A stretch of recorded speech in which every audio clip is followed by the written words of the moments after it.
Thank you, Mr. Chair. So we have Andrew Long here, who's been the chapter leader for this chapter, and I'll invite him to talk you through it. Okay, good afternoon, councillors.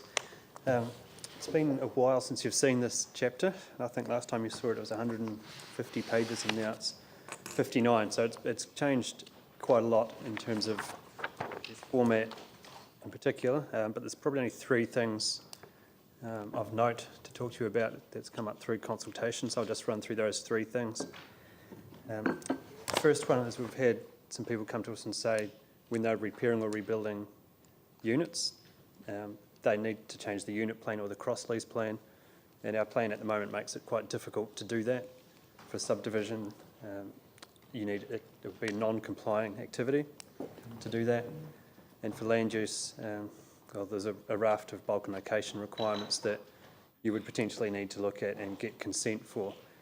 So we have streamlined that. So in the subdivision section, it's now a restricted discretionary activity status, which is still simplest to do, and there's no standards for that. So if you turn to page 11 of your document,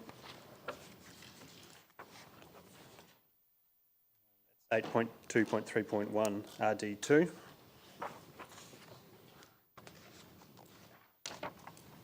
So you see there's not much there to actually look at. So really all the council is doing is saying, yes, we're approving this new cross-lease plan or units plan, so that the people can go off and get their new titles issued. There's nothing really more for us to do at that point. But it's a bit hard to hear.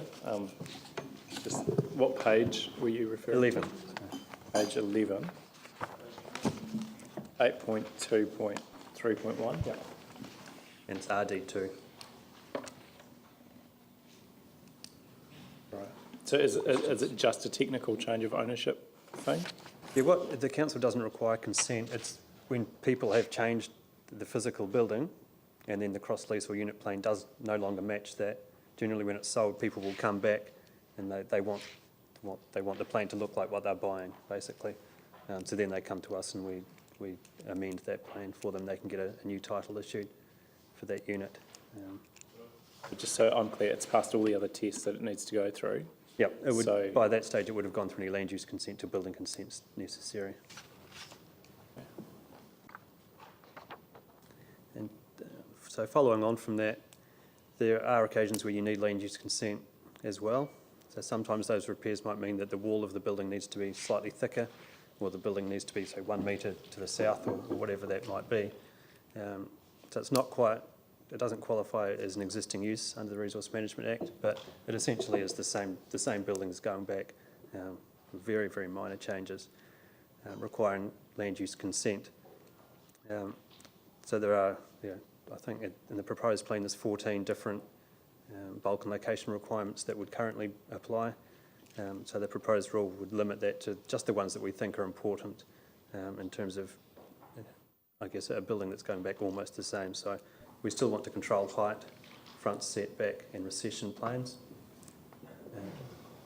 But the other things we think probably, because it's almost the same as what was there before, we don't need really to look at those things in too much depth. So there is in the residential chapter another rule that sets that out. So are there any questions on that?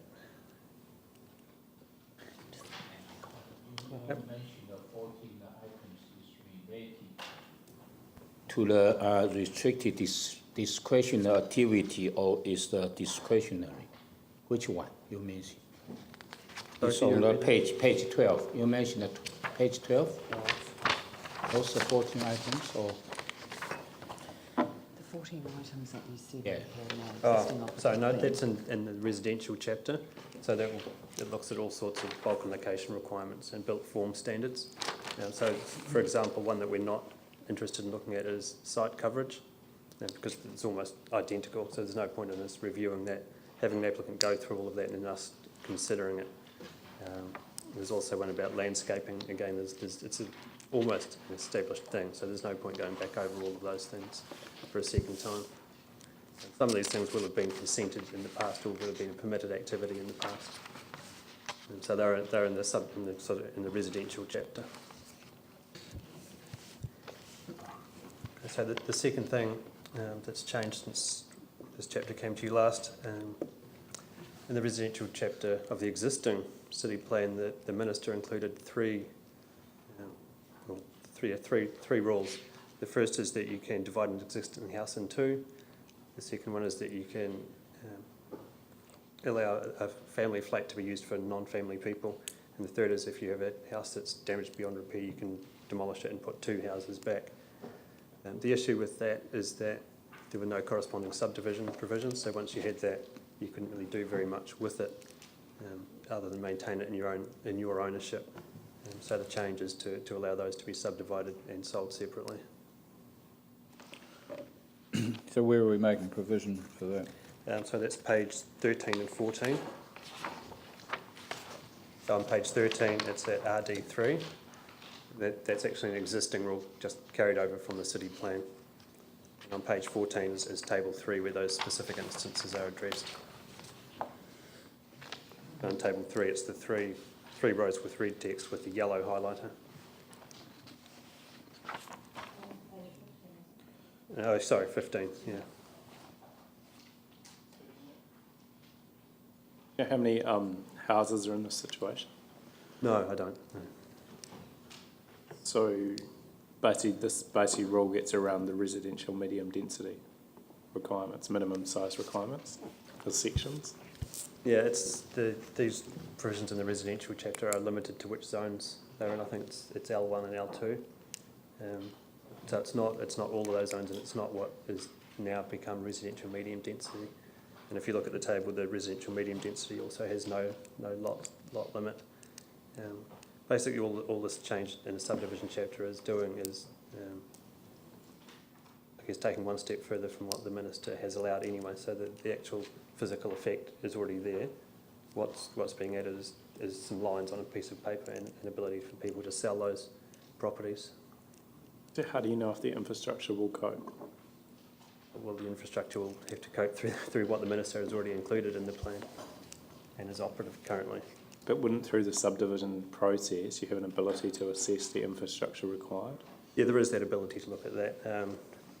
They would, however, generally be existing uses already, but we could include conditions on a consent to say, to cover those issues should there be any. What about things like parking and traffic generation? And I'm So- just trying to think of, yeah, like, so those- say you get a house that Yeah, you've only got two houses on a very small site. You've now got double the amount of cars, double the amount of people, double the amount of... The existing rules in the residential section do address a number of standards like that. It doesn't say you can go and do this. It says you can do this subject to various controls. So those should have already been addressed before we get to the subdivision stage.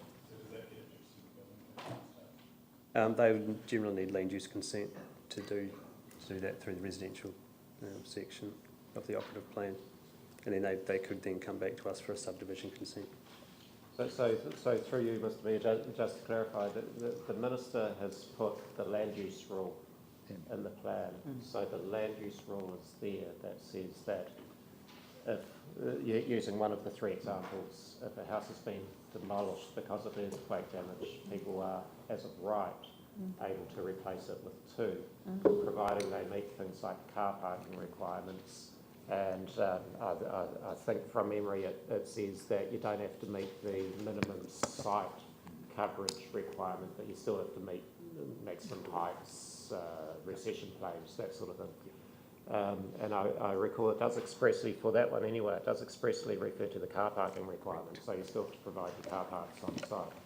So that's a change that's already in the residential chapter. It can't be controlled in any way other than the way the minister has written that rule in the residential chapter.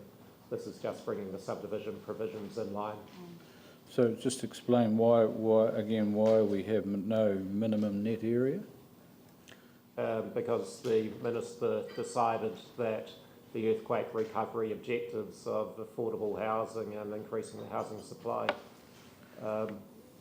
was more important than the minimum coverage area in those cases where a house has had to be demolished because of earthquake damage. So going forward in 5 years' time, how do we handle these situations? Is that Sorry, I didn't hear that. going forward a few years? What happens then with these sort of developments? So while the houses are there, they'll then be part of the city's environment. Sorry, I didn't understand the question. No, just how long does the minister's Section 27, how long is it? overriding the situation provide? Okay. Well, the rule has been placed in the current plan by the minister. It's up to this council to decide whether it's going to be consistent with the recovery plan by putting the same rules into the district plan review. And I think so far the council's decided to be consistent with the recovery plan by carrying those rules through. So they will be part of, subject to this council's decision, they will be part of the district plan. They will remain there until this council decides to change that plan. Okay. Any further questions on that aspect? Jimmy? On page 14, regarding to the zone, residential, suburban, the corner Henderson and the Sparks Road, the minimum 1 acre. That's not a new subdivision. That's new subdivision or it's a rural area? Yeah, it's essentially a rural area that has significant stormwater management issues. So that's really just a carryover of what's in the existing city plan to require or to prevent development in there until some works have been done. Okay, so you mean that this 1 acre kind of keep the lifestyle? It does do that, but the intention is to prevent types of a lot more houses going into somewhere where it's not really appropriate at the moment for them to be because of stormwater issues. Thank you. And I may have missed this, but in terms of subdivision size, is there any way we would look at smaller than 450 square metres? That work was done through the residential chapter, and they considered a range of different options and came back to 450, Right. which is ironically, what was in the plan all along. So Because what is Auckland's minimum? I couldn't tell you that. You must know. I wouldn't know off the top of my head, sorry. Okay, I just had a Come guy back call to me. you. I think he's got some land around Bayswater Crescent. It's probably your neck of the woods, is it? Yours? Yeah. Who is doing a lot of work in social housing and affordable housing, and he was saying that it would be a much better idea to have smaller, I guess, section sizes, to try and get greater intensification. We've got that.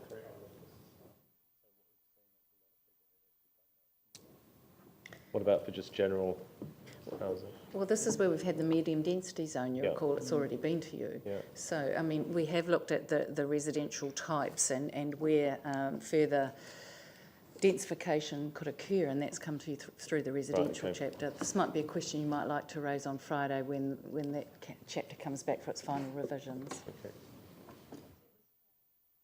Yes? No. Thursday, sorry. Oh, yeah. Thursday, not Friday. Sorry. Thursday. Sorry. You're not doing anything on Friday, are you? Saturday. Okay, any further questions on that aspect? So, Okay, and item 3.